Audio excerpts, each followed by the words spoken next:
आइए market outlook इस खास सीरीज में हम आप सबका स्वागत करते हैं और हमारे साथ एक बेहद खास मेहमान कार्यक्रम में शामिल होने जा रहे हैं और वो हैं त्रिदीप भट्टाचार्य साहब, जो कि चीफ इन्वेस्टमेंट ऑफिसर हैं इक्विटीज़ में एडलवाइज म्यूचुअल फंड में। और सर को 20 साल से ज़्यादा का लंबा गहरा अनुभव है इक्विटी मार्केट्स का, हिंदुस्तान का भी और दुनिया भर के मार्केट्स भी ट्रैक करने का।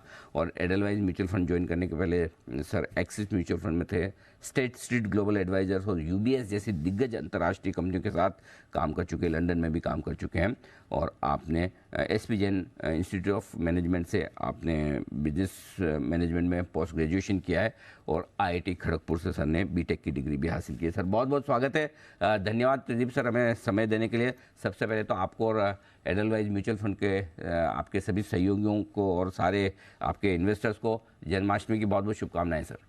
और आपके थ्रू आपके सारे व्यूअर्स को और आपके शो के जो बहुत ही सक्सेसफुल शो है उसके सारे व्यूअर्स को हमारे मेरी तरफ से और एडलवाइज की तरफ से जन्माष्टमी की शुभकामनाएं। Thank you so much Pradeep sir. Sir पहले सवाल थोड़ा आपसे ग्लोबल मार्केट से शुरुआत करता हूं, क्योंकि थोड़ी फिर से अनिश्चितताएं बन रही है। लोग अंदाज़ा लगाने की कोशिश कर रहे हैं कि अमेरिकी बाज़ारों का क्या हाल होगा और अमेरिका की इकोनॉमी का क्या हाल होगा। रिसेशन का डर निकल गया, लेकिन अभी भी मजबूती नहीं आ रही। जरा समझाएं सर कि क्या मूड माहौल है और क्या संकेत हमें लेने चाहिए। देखिए, अभी सबसे पहले जो हम लोगों को समझना चाहिए ये कि इन्फ्लेशन जो है वो स्ट्रॉन्गर फॉर लॉन्गर रहने वाला है। मतलब वो ये इन्फ्लेशन अचानक से गिर के एकदम जो पहले लेवल में होता था 0.5, 1%, 1.5%, उसके इर्द गिर्द के नजदीक भी नहीं जाने वाला है।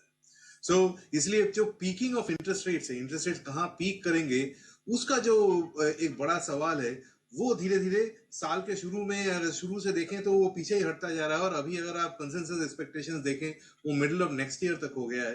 तो मेरे ख्याल में ये अभी थोड़ा सा ये एक नया रियलिटी है जिसको इन्वेस्टर्स को इनकॉर्पोरेट करना चाहिए अपने थिंकिंग में। ये हमारा मानना काफी समय से रहा है कि ये इन्फ्लेशन इतनी जल्दी गिरने वाला नहीं है। पीक हो जाएगा भले ही इंटरेस्ट रेट्स, पर नीचे आने में थोड़ा समय लगेगा। ये पहला ग्लोबल हेडविंड कह लीजिए, क्योंकि जब इंटरेस्ट रेट ऊपर जा रहे हो या बढ़े हुए होते हैं तो रिस्क एसेट क्लासेस के लिए थोड़ा सा हेडविंड प्रेजेंट करते हैं। दूसरा जो ग्लोबल पॉइंट ऑफ व्यू से देखना चाहिए वो ये है कि चाइना की जो रिबाउंड है वो थोड़ी सी धीमी गति से हो रही है वर्सेस एक्सपेक्टेशन। साल के शुरू में काफी एक्सपेक्टेशन था कि वो तेजी से रिकवर करेगा, उतना डिस्पाइट स्टिमुलस वगैरह देने के बावजूद भी वो थोड़ा धीमे हुआ है। सो ये दोनों बड़े इकोनॉमीज में ऐसा एक बड़ा इंटरेस्ट रेट्स यूएस की तरफ और रिकवरी चाइना की तरफ, ये दोनों तरफ एक थोड़ा सा ग्लोबल हेडविंड पेश करते हैं इन्वेस्टर्स के सामने, जिस माहौल में अपने को इन्वेस्ट करना है। तो ऐसे माहौल में डोमेस्टिक स्टोरीज या जो लोकल इकोनॉमी ड्रिवन स्टोरीज हों उस पर फोकस करने से मेरे ख्याल में ज्यादा पैसे बनने के आसार हैं। बिल्कुल, तो ये आपके लिए बड़ा इंटरेस्टिंग पूरा डेवलपमेंट है ग्लोबल मार्केट्स का। सर इंडियन मार्केट्स भी पूरा अगस्त का महीना तो दिग्गज शेयरों में कंसोलिडेशन रहा। कहीं आपका भी ऐसा मूड बन रहा है कि नहीं अब मिड कैप स्मॉल कैप बहुत हो गया, इतने भाग गए, अब लार्ज कैप ज़्यादा अट्रैक्टिव है, पैसा रिस्क रिवॉर्ड के लिहाज से वहाँ बेहतर है? क्या व्यू है, दोनों स्पेस को समझाएं सर। मेरे हिसाब से जो आज से 3-4 महीने पहले जब इंटरेस्ट रेट बहुत तेजी से बढ़ रहे थे उस समय जो एक वैल्यूएशन गैप, जो risk assets with in equities which is mid and small caps में एक वैल्यूएशन डिस्काउंट था, वो पीकिंग ऑफ इंटरेस्ट रेट्स के नजदीक आते आते वो गैप नैरो हो गया है। अभी वैल्यूएशन डिफरेंशियल बहुत ज्यादा लार्ज मिड और स्मॉल कैप में रहा नहीं है। इसलिए एक बेसिकली लार्ज मिड और स्मॉल का एक बैलेंस्ड पोर्टफोलियो अगर आप बना लें तो वो मेरे ख्याल में बेहतर स्ट्रेटेजी होगा। एक मल्टी कैप जैसे स्ट्रेटेजी वगैरह में एक अच्छा स्ट्रेटेजी होगा इस माहौल से डील करने के लिए। ऐसा नहीं है कि मुझे लगता है कि मिड और स्मॉल कैप में कोई अभी बबल बन गया है या फिर एक्सट्रीम वैल्यूएशंस पे चले गए हैं। एक्सट्रीम वैल्यूएशंस पे भी नहीं गए हैं, अपने जो एवरेज वैल्यूएशन है उससे करीबन 10-15% ऊपर है। और जो पीक वैल्यूएशन है वो अगर आप पिछले मार्केट पीक्स में देखें तो बहुत 30% के वैल्यूएशन प्रीमियम में जाके वो पीक होता है। तो अभी भी पूरा पीक नहीं हुए हैं, थोड़े से महंगे हैं अपने हिस्टोरिकल एवरेज के हिसाब से। इन्वेस्ट अभी भी कर सकते हैं, लेकिन मेरे ख्याल में एक एसटीपी या ग्रेजुअल मैनर में करना चाहिए। जो आज से 3-4 महीने पहले लमसम में करने की बात आ रही थी वो स्ट्रेटेजी अभी थोड़ा सा उसमें थोड़ा केयरफुल रहना चाहिए। बिल्कुल ठीक बात है। तो ये लार्ज कैप मिड कैप में थोड़ा सावधान रहें और एक बैलेंस पोर्टफोलियो बनाएं, ये ज़्यादा बेहतर होगा।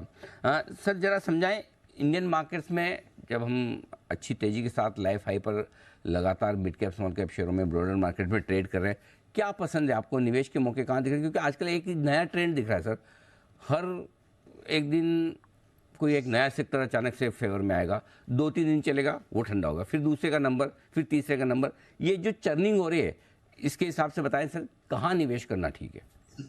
इसी को शायद बुल मार्केट कहते हैं।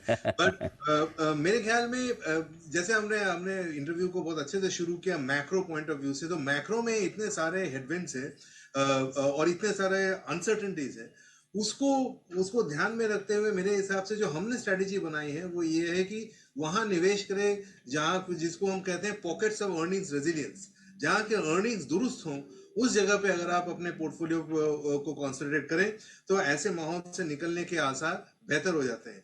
हमारा फोकस एडवाइस में उसी तरीके का है। सो ऐसे 5 इलाके हैं जहाँ की अर्निंग्स अभी भी दुरुस्त हैं और आगे शायद दुरुस्त रहें। एक उनमें से मैन्युफैक्चरिंग अपसाइकिल की बात होती रही है। मेरे ख्याल में इंडिया की कैपेसिटी यूटिलाइजेशन जो पिछली डेटा आई है उसके हिसाब से 76.5% हो गई है। ये काफी ज्यादा है, इसके ऊपर नॉर्मली कैपेक्स साइकिल एक बड़ा देखने को मिलता है। तो वो एक पॉकेट्स ऑफ अर्निंग्स रेजिलियंस है। दूसरा मुझे लगता है कि रियल एस्टेट को अगर आप देखें, ये रियल एस्टेट पहले शायद ये 7 साल का अपसाइकिल है, उसमें शायद पहले 2 या 3 साल में है। रियल एस्टेट की जो डिमांड है वो इंडिया में बेहतर है।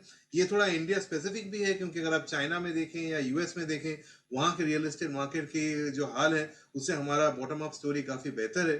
और तीसरा मैं हाईलाइट करूंगा कि जिस हिसाब से डिफेंस में गवर्नमेंट का रुख जो चेंज हुआ है पिछले 1-2 साल में, उसमें कुछ कंपनीज के 20 साल के ऑर्डर बुक भी अभी फुल नजर आ रहे हैं, तो उसमें काफी अच्छी विजिबिलिटी है, इसलिए अर्निंग्स रेजिलियंस होने के आसार वहां पे ज्यादा हैं। ये 3 एरिया जो लगता है वो मुझे लगता है कि इसमें अर्निंग्स अच्छे रहेंगे, और इस तरीके से अगर स्टॉक पिकिंग करें तो थोड़ा मैक्रो डिपेंडेंट कम हो जाते हैं और अर्निंग्स के बनिस्बत शेयर प्राइस की आउटलुक बेहतर हो सकती है। ओके, तो ये आपके लिए बहुत ही बेहतरीन थीम्स हैं, रियल एस्टेट, डिफेंस, मैन्युफैक्चरिंग, यहाँ पर अभी भी बढ़िया मौके हैं सर। ये ग्लोबल मार्केट से जुड़े हुए सेक्टर्स थोड़े से ढीले चल रहे थे, आईटी हुआ, मेटल हुआ, लेकिन अब धीमे धीमे वापस थोड़ी सी इनमें एक्शन लौटती हुई दिख रही है। खरीदना वर्थ है या अभी थोड़ा टाइम लगेगा सर इनको ठीक होने में? मेरे ख्याल से ग्लोबल सेक्टर्स में अगर आप देखें तो आईटी, फार्मा और मेटल्स, ये 3 में से इंक्रीमेंटली अगर आप पूछें कि लास्ट 6 महीने में कहाँ थोड़ा हमारा रुख ज्यादा पॉजिटिव रहा है, वो होगा आईटी सर्विसेज में। उसमें हमारा मानना यह है कि ऐसा नहीं है कि नियर टर्म में हमको वापस बहुत तेजी के ग्रोथ रेट्स देखने को मिलेंगे, बट हमारा मानना हुआ है कि अर्निंग्स जो है धीमे धीमे अगले 1-2 क्वार्टर में इस सेक्टर में बॉटम आउट हो रहे हैं।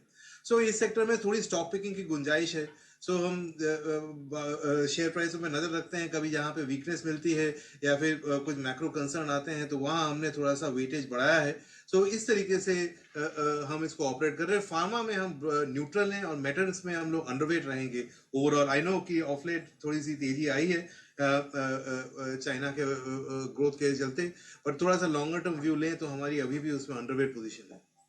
ओके, बिल्कुल ठीक बात है। तो मेटल, फार्मा, आईटी, इसमें आईटी वैल्यूएशन के लिहाज से ज़्यादा कंफर्टेबल है। त्रिदीप सर, बहुत बहुत धन्यवाद आपका, समय दिया और आपने विस्तार से बाजार के डायरेक्शन पर और इन्वेस्टमेंट के मौक़ों पर हमारे दर्शकों को अपनी राय दी। Thank you so much sir. Thank you. Okay, आइए बढ़ते आगे। वक्त है पोजिशनल पिक्स का। सिद्धार्थ जी ने केएनआर